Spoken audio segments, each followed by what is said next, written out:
beaucoup de chrétiens, croyants, quand ils traversent des circonstances pénibles et des périodes difficiles, beaucoup d'entre eux sont tentés de croire que Dieu les a abandonnés, que d'une façon ou d'une autre, Dieu leur a tourné le dos, que Dieu les a délaissés, qu'il ne les protège pas comme il l'a promis. La plupart d'entre eux savent dans leurs pensées et savent bibliquement et spirituellement que ce n'est pas vrai, que Dieu ne nous laissera point et ne nous abandonnera point, mais la tentation est là néanmoins. C'est une tentation. En fait, il y a des chrétiens, des enseignants chrétiens, et il y a même des confessions qui disent que cette 4e déclaration à la croix est le fruit de l'imagination de Jésus qui a cru que le Père l'a abandonné, alors que le Père ne l'a pas du tout abandonné. C'est plutôt leur façon d'améliorer l'image de Dieu. Comme quoi il n'a pas abandonné Jésus, mais qu'il a cru qu'il l'avait abandonné, comme nous croyons parfois. Or, cette hypothèse humaine est évidemment en contradiction avec la Bible et en contradiction avec la vérité. Elle est en contradiction avec le cœur même de notre foi. Car au moment où Jésus a crié « Eli, Eli, lama sabachthani », Dieu le Père a en fait tourné le dos à Dieu le Fils. Cette 4e déclaration à la croix est le cœur même de notre rédemption. C'est probablement le message le plus important de cette série de messages que je prêche sur les 7 déclarations à la croix, car c'est le cœur même, c'est l'essence même de la foi chrétienne. Si vous ratez ceci, vous ratez tout. Ce cri est la base sur laquelle toute personne qui vient à Jésus et qui viendra jamais à Jésus et dira à Dieu « Pardonne-moi », trouvera le pardon et la vie éternelle. Si le Père n'avait pas tourné le dos au Fils, si le Père n'avait pas abandonné le Fils à ce moment-là, vous et moi n'aurions jamais pu être sûrs que le Fils a vraiment porté nos péchés et notre jugement en son corps saint à la croix. Nous avons vu comment, au moment de la crucifixion, le gouvernement de l'époque a commis une grave erreur judiciaire. Nous avons vu comment la religion en tant qu'institution de l'époque a rejeté Jésus, comment la foule a insulté Jésus, comment même ses amis et ses disciples ont fui et l'ont abandonné.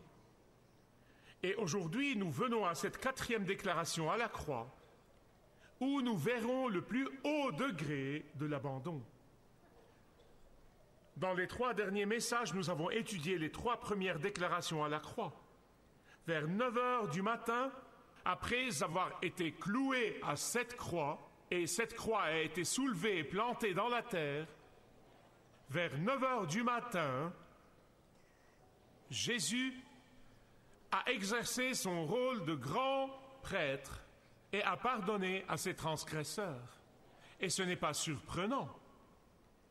Mais puis, au milieu de la matinée, il a jeté un coup d'œil sur un criminel repentant à la croix à côté de lui et lui a donné l'assurance du salut. Il lui a dit « Aujourd'hui, tu seras avec moi dans le paradis ».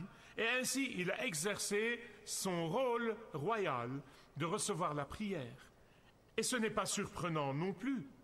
Puis, vers midi, avant midi, il a regardé sa mère, Marie, ensuite il a regardé le disciple qu'il aimait, Jean, et il a pris des dispositions pour que Jean s'occupe de sa mère. Et ce n'est pas surprenant. Mais quand vous arrivez à cette 4e déclaration, qui était vers midi, c'est quand la luminosité du soleil atteint son apogée.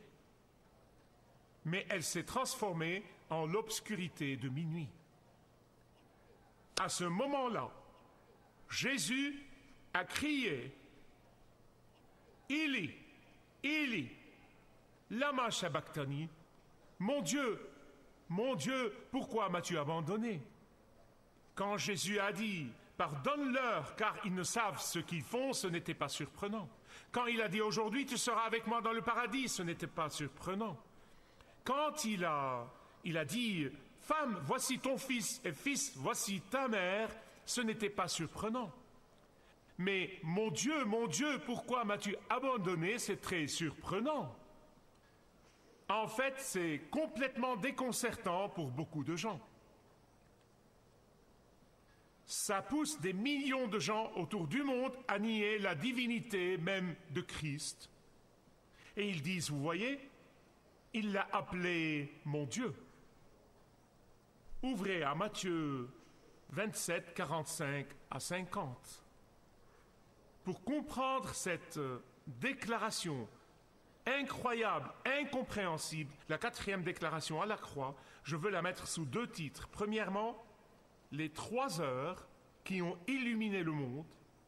Et deuxièmement, le moment d'abandon qui a racheté le monde. Les 3 heures d'obscurité qui ont illuminé le monde, vous vous souvenez quand Jésus est né, et nous célébrons tous Noël et toutes ces sensations merveilleuses, et nous racontons l'histoire de Noël et de Jésus né à Bethléem, et de la lumière qui a brillé au milieu de la nuit aux bergers dans leurs champs. Luc 2, verset 9 dit que la gloire du Seigneur a resplendi autour des bergers dans les champs. En fait, Jean dit que Jésus est la lumière qui illumine tout homme. Jésus a dit de lui-même « Je suis la lumière du monde ». Mais ici, à la croix, vous trouvez que l'éclat du soleil à midi s'est transformé en obscurité totale. Si vous avez visité le Moyen-Orient, vous comprendrez qu'à midi, la lumière est très éblouissante. À midi, elle est si intense, en fait, je peux vous dire qu'elle peut être aveuglante. Imaginez donc ce qu'ils expérimentent maintenant. La lumière de midi se transforme en obscurité de minuit. Et non seulement pour un instant ou deux, non seulement pour 1 heure ou 2, mais pour 3 heures. Et la Bible dit que Jésus est la lumière qui est venue dans le monde, mais les gens ont préféré l'obscurité du péché à la lumière de son pardon. C'est comme si Dieu disait à tous ceux qui refusent Jésus-Christ, « Vous aimez l'obscurité, le jugement sera comme ça. Vous aimez l'obscurité, vous préférez votre voix à ma voix, c'est là où sera votre destinée, obscurité totale tout le temps. » En fait, la Bible décrit l'enfer comme étant un lieu d'obscurité perpétuelle, sans aucune lumière. Mais ce n'est pas tout. Les 3 heures d'obscurité sont l'accomplissement de l'Ancien Testament. Quand le grand prêtre entrait 1 fois par an dans le lieu très saint, et là, il offrait les sacrifices et expiait les péchés du peuple de Dieu, ce lieu où il entrait était un lieu d'obscurité totale. Personne ne pouvait voir ce qui se passait. Et quand Jésus, notre grand souverain sacrificateur, était prêt à entrer dans le tabernacle céleste avec son propre sang, la nature s'est assombrie pour que les yeux insensibles ne puissent pas voir. Les 3 heures d'obscurité qui ont illuminé le monde. Deuxièmement, le moment d'abandon qui a racheté le monde. Après avoir été pendu à la croix pendant 6 heures, vers 3 heures de l'après-midi, le Seigneur a crié « Ili, Ili, lama sabachthani » Et le mot « abandonner » ici veut en fait littéralement dire « laisser quelqu'un dans une situation difficile ». Il veut littéralement dire « abandonner quelqu'un complètement ». C'est pourquoi je vous ai dit que cette 4e déclaration à la croix est la plus surprenante de toutes. Comment le Père peut-il abandonner son Fils avec qui il a coexisté dans l'unité depuis avant l'éternité? Il a fait ça pour notre rédemption. Il a fait ça pour notre salut. C'est pour nous pardonner qu'il a fait ça. Il a fait ça pour que vous et moi puissions vivre à jamais. C'est pourquoi il l'a fait. Vous dites pourquoi? En fait, je peux vous dire que l'un des 10 moments les plus mémorables dans ma vie était ma première visite en Israël, il y a environ 19 ans, où nous sommes descendus dans un cachot au sous-sol de la maison de Caïphe, en dehors de Jérusalem. C'est un lieu sombre, de hauts murs, c'est un cachot. Et là, il paraît que notre Seigneur Jésus-Christ a passé sa dernière nuit avant la croix à réciter le psaume 22. Mon Dieu, pourquoi m'as-tu abandonné? Ce psaume est un rapport et un aperçu de la croix. Il a été écrit 1000 ans avant la croix, mais dans ce psaume, vous trouvez la croix dans tous ses détails.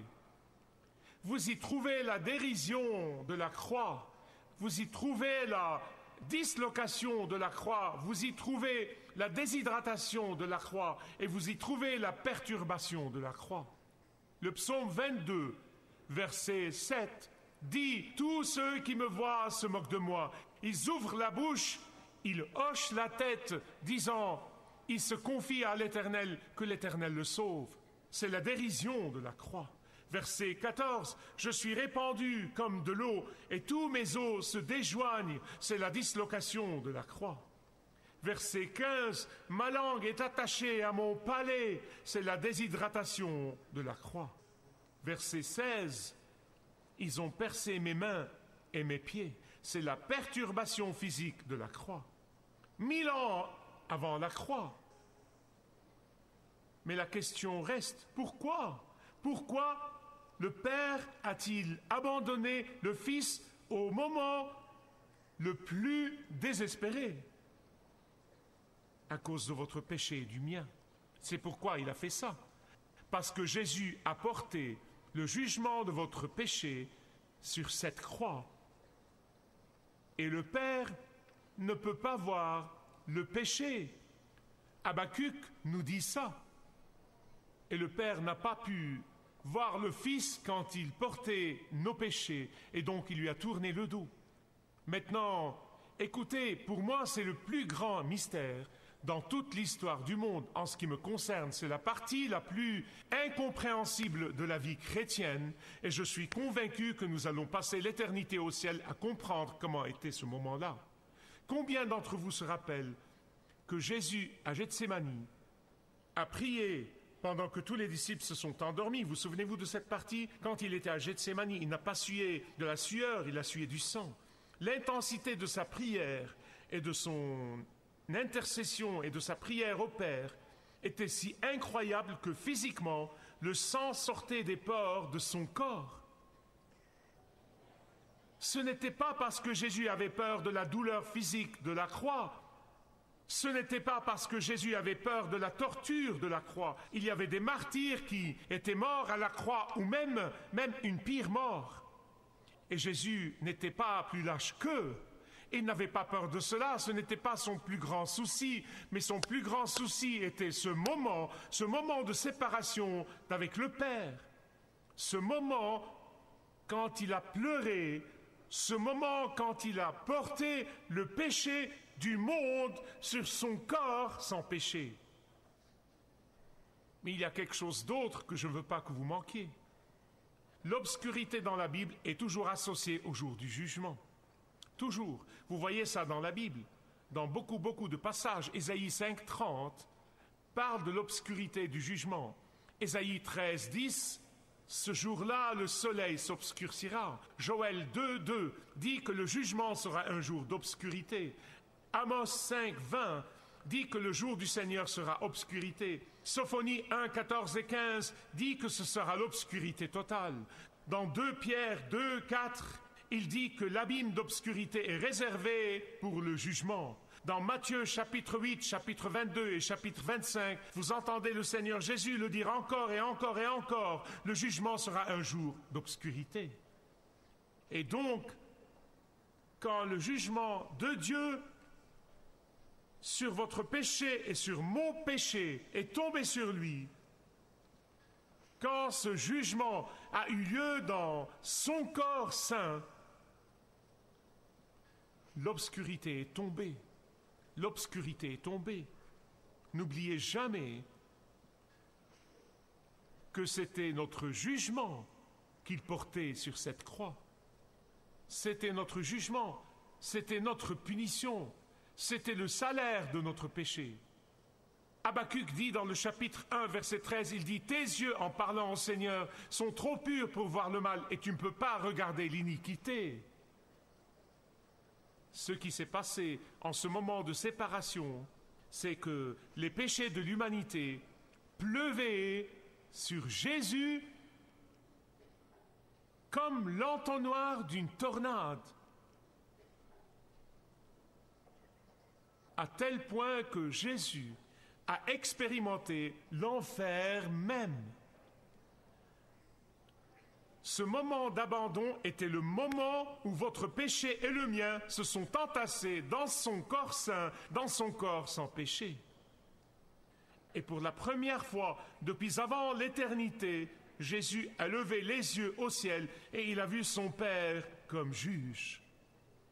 Et c'est pourquoi il ne l'a pas appelé Abba, il l'a appelé Élie. Mon Dieu, le Dieu souverain, le Dieu juge, le Dieu terrible et redoutable. Tout être humain qui a jamais vécu et qui vivra jamais fera face au jugement de Dieu. Les seuls qui y échapperont, ceux qui ont accepté le fait que Jésus a pris leur jugement sur lui-même et dans son corps à la croix.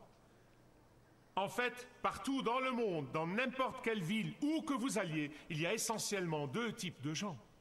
Il y a ceux qui acceptent le jugement de Dieu sur Jésus comme étant pour eux, et ceux qui le refusent et feront face au jugement de Dieu au dernier jour, complètement seuls. Si cela ne vous met pas à genoux dans la gratitude à chaque instant, je ne sais pas ce qui le fera. Je n'aurai pas à faire face à Dieu comme mon juge, grâce à Jésus, et grâce à ce moment de séparation sur cette croix. Et il y a quelque chose d'autre là-dessus. Je rends grâce à Dieu pour tout ce que nous faisons, mais ce n'est qu'un seul message. L'Église de Jésus-Christ n'a qu'un seul message depuis 2000 ans. Et le voici. C'est ce moment de séparation à la croix, quand Jésus a porté nos péchés et le jugement de nos péchés dans son corps. C'est le message de l'Église, c'est le seul message. Tout autre message n'est pas de l'Église de Jésus-Christ. Laissez-moi vous montrer pourquoi c'est notre seul message. L'Ancien Testament et le Nouveau Testament. L'Ancien Testament attendait par la foi ce moment de séparation et l'a déclaré par la foi, et ceux qui l'ont accepté par la foi ont été sauvés. Comme Abraham, par la foi, il a été sauvé. Il n'y avait pas de loi, c'était 400 ans avant la loi.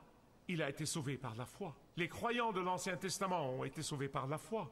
Ésaïe 53,5 nous dit que le Père a abandonné le Fils parce que Jésus a porté nos transgressions et nos iniquités.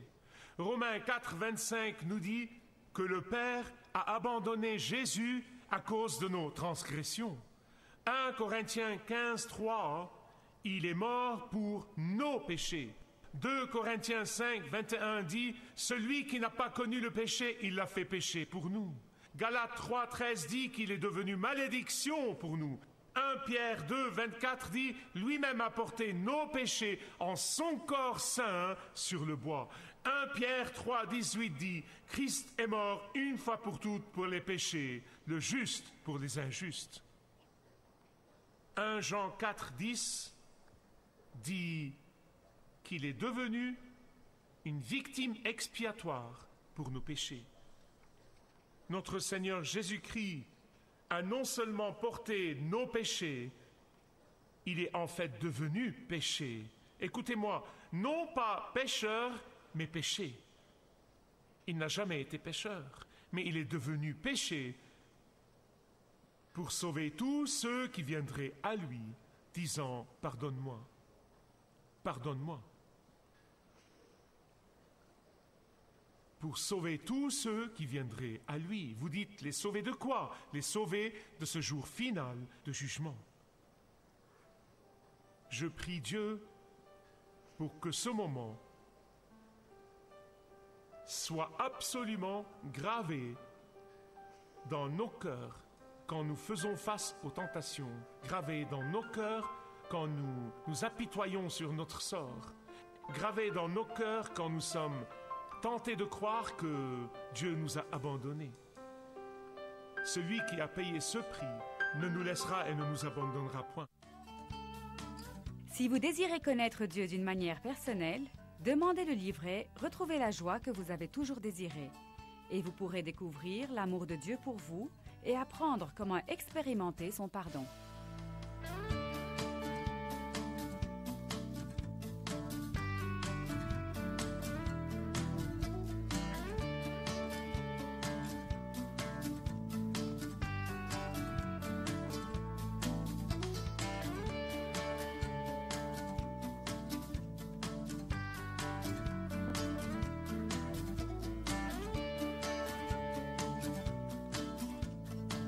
Si vous avez une relation personnelle avec Dieu et vous êtes intéressé à marcher plus intimement avec lui, demandez le livret « 7 pas sur le chemin de la foi » qui vous guidera dans une relation plus profonde avec votre Père Céleste.